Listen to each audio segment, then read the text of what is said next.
নমস্কার বন্ধুরা, চিরসখার আজকের এপিসোডে কি হলো আসো দেখে নিই।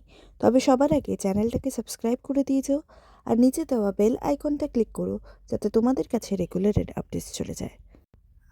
আজ এপিসোডের শুরুতেই জাজ বলে কেস নাম্বার 47/1 রায় ঘোষণার আজকে দিন। এখন আমি এই রায় ঘোষণা করব। অপরাধীদের অপরাধ প্রমাণ হয়ে গেছে, তারা আমার সামনে কাঠগড়ায় দাঁড়িয়ে আছে। এই মুহূর্তে রায় ঘোষণার ঠিক আগে আমি একবার যোদ্ধা মেয়েটিকে সম্মান জানাতে চাই।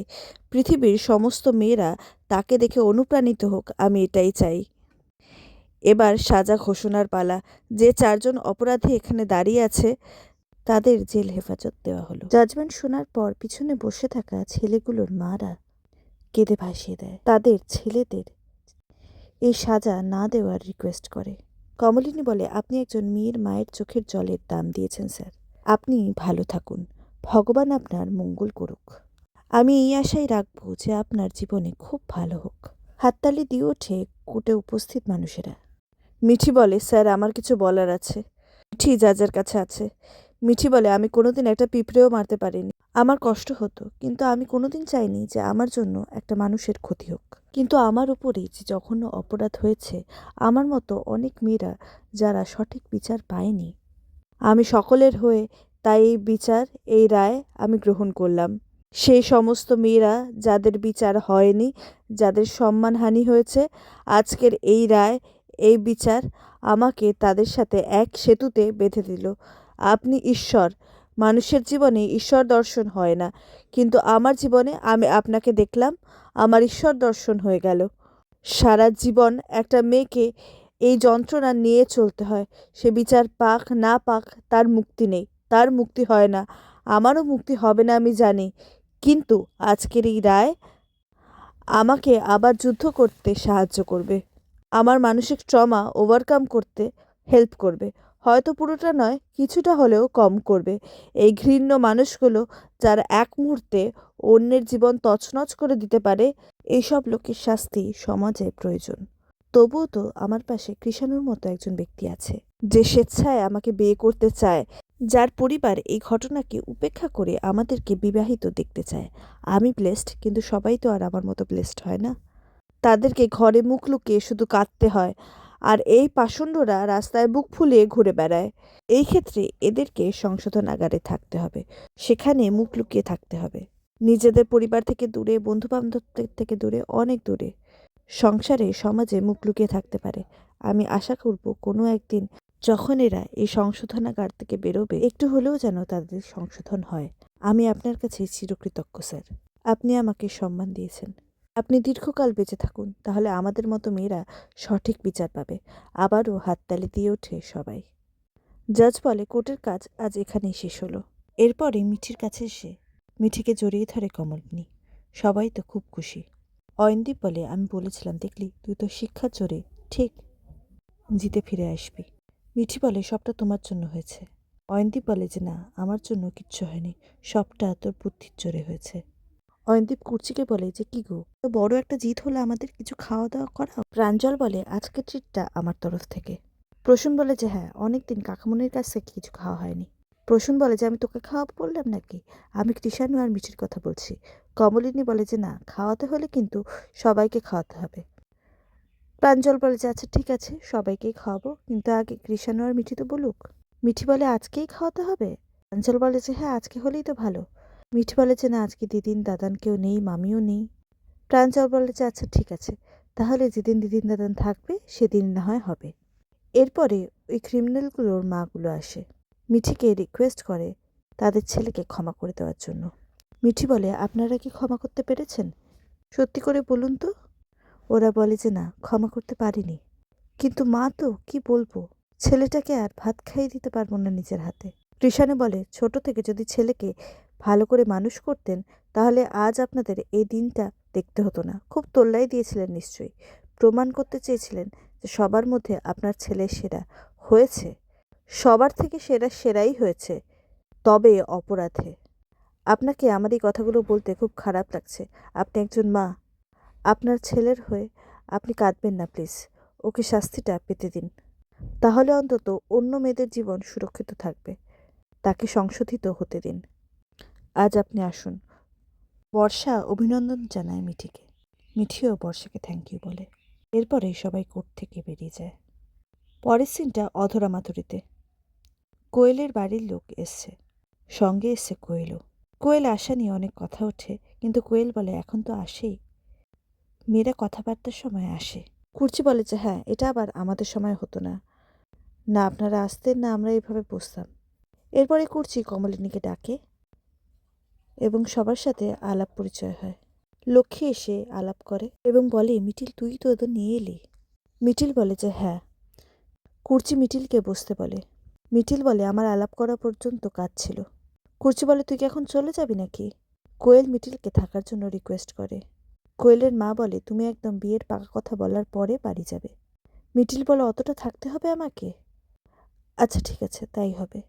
বুবলাই বলে মিটিল তোকে ছেড়ে এই বাড়িতে কখনো কিছু হয়নি, আজকেও হবে না। মিটিল বলে বর্ষাদি নেই? বুবলাই বলে যে না, সেদিন কোর্ট থেকেও বাড়ি চলে গেছে। মায়ের সাথে কথা হয়েছে, বাড়িতে তো বিয়ে লাগবেই, তখন আসবে। এখন আর আসবে না, তখন আসবে সেদিন একেবারে। কোয়েলের মা বলে তাহলে আমাদের তো এখন বিয়ের কথাবার্তা বলতে হবে, বাবিলের খোঁজ করে সে। কুর্চি মিঠিকে ভাইয়া তাকে ডেকে আনতে বলে। মিঠি বলে যে না আমি পারবো না। কোয়েল বলে ঠিক আছে আমি ফোন করছি, এবং বাবিলকে উঠিয়ে ফোন করে সে। কোয়েল বাবিলকে বলে তুমি ওপরে বসে আছো কেন, নিচে এসো, আমরা সবাই এসে গেছি তো। বাবিল বলে তাহলে আমি কি করব? কোয়েল বলে যখন আমার তোমার সাথেই বিয়ে হচ্ছে তখন তোমাকে তো এখানে আসতে হবে। বাবিল বলে আমি তো বলিনি আমি এই বিয়েতে রাজি। কোয়েল বলে কিন্তু এখন তার কোনো উপায় নেই, কি করবে বলো?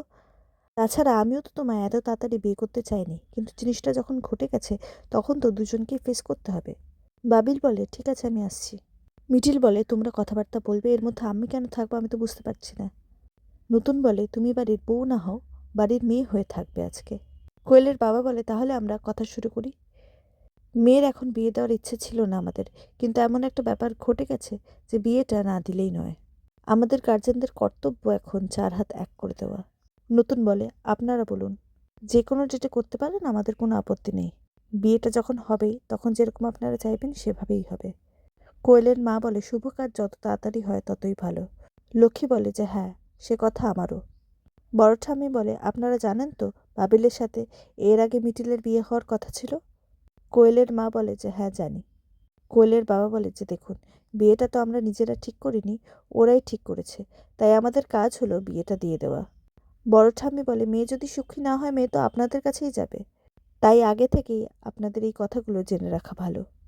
কোয়েলের বাবা বলে ছেলে সুখী ছিল না বলেই নতুন কাউকে খুঁজেছে, সে যদি সুখী থাকতো কোনো সম্পর্কে তাহলে কি নতুন কাউকে খুঁজতো?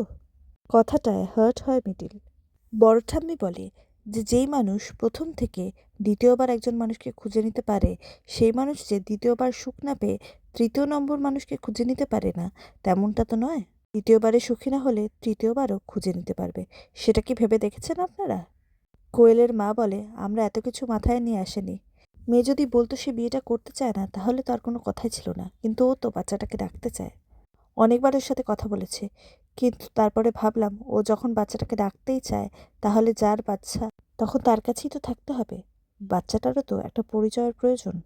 কুর্চি বলে আমি না একটা জিনিসই শুধু বুঝতে পারলাম না, আমাদের ছেলেরও তো 100বার দোষ আছে, কিন্তু আপনাদের মেয়ে এত ডেসপারেট কেন? আগে থেকেই সে একেবারে এমন একটা সম্পর্কের মধ্যে ঢুকে গেল কেন যে সম্পর্কে একটা রিস্ক থাকতে পারে, আমি কিন্তু বুঝতে পারলাম না। কোয়েলের মা বলে একই কথা তো আমরা আপনাদেরকেও জিজ্ঞেস করতে পারি, আপনার ছেলে যখন বিয়ে করতে চাইছেই না তাহলে আমার মেয়ের সাথে এই সম্পর্কে জড়ালো কেন? নতুন বলে এখন এইসব বিষয়ে আলোচনা না করাই ভালো, এখন আমরা একটা অন্য বিষয়ে কথা বলতে এসেছি। ওপর থেকে নেমে আসে বাবিল, এবং বাবিল আর মিটিলের চোখাচোখি হয়। মিটিলের কাছে সেই দাঁড়ায় বাবিল। নতুন বাবিলকে এসে বসতে বলে, ওদের সাথে কথা বলতে বলে। বাবিল এসে বসে। কোয়েল বাবিলকে প্রশ্ন করে যে কেমন আছে ও এখন। বাবিল বলে ঠিক আছে। কোয়েলের বাবা বলে আমরা বিয়ের দিন ঠিক করতে এসেছি, এখন তুমি মনে মনে কতটা তৈরি সেটা আমাদের জানতে হবে। আমার একমাত্র মেয়ে, ওর জীবনে কোনো ঝড়ঝাপটা না আসে আমরা সেটাই চাইব। যা হয়েছে তোমাদের সম্মতিতে হয়েছে, তোমরা সম্মতি দিয়েছো বলেই হয়েছে, কেউ তো জোর করেনি। কোয়েলের মা বলে আমাদের কাজ তোমাদের 4 হাত এক করে দেওয়া, এছাড়া আমাদের কোনো দায়িত্ব নেই। বিয়েটা কবে, কোথায়, কত তাড়াতাড়ি হবে সেটা আমাদের কনসার্ন। আমাদের দিক থেকে তাড়াহুড়ো আছে, তোমাদের দিক থেকেও কিন্তু থাকা উচিত, কারণ পরিস্থিতিটাই এরকম। এইবারে বলো বাবিল, তোমার কি বক্তব্য?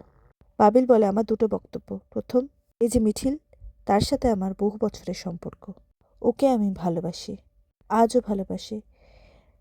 আপনারা আমাকে এই প্রশ্নটা করতেই পারেন যে এরপরেও কেন আমি কোয়েলের সাথে সম্পর্কে জড়িয়ে পড়লাম। আসলে কোয়েলের দিক থেকে অনেক হাতছানি ছিল। আমি ওকে বলেছিলাম, বারবার বলেছিলাম আমার একটা সম্পর্ক আছে, কিন্তু ও সেটা অ্যাকসেপ্ট করতে চায়নি। আমারও একটা দুর্বলতা তৈরি হয়েছিল, না হলে এই জিনিসটা হতো না। কিন্তু ও যেমন আমায় ডেকেছে, এটাও ঠিক আমি ওর কাছে গেছি। আর সেই এক রাতের দুর্বলতার জন্য আজকে এই পরিস্থিতি। সেটা অস্বীকার করার আমার তো আর কোনো জায়গা নেই। কিন্তু আরেকটা বিষয় আমি আপনাদের পরিষ্কার করতে চাই, মিটিলকে আমি কোনোদিনও ভুলতে পারবো না। ও যদি আমার সাথে যোগাযোগ রাখে, সম্পর্ক রাখে, আমি আজীবন ওর সাথে সম্পর্ক রাখবো, যোগাযোগ রাখবো। মিটিল বলে, আপনারা চিন্তা করবেন না, বাবিলের পরিবারের সাথে আমার যোগাযোগ থাকলেও বাবিলের সাথে আমি কোনোদিন যোগাযোগ রাখবো না। আর আজকে এভাবেই এপিসোডটা শেষ হয়। আজকের এপিসোড তোমাদের কেমন লাগলো নিচে কমেন্টে জানাতে ভুলো না কিন্তু। দেখা হচ্ছে পরের ভিডিওয়ে। সাবস্ক্রাইব।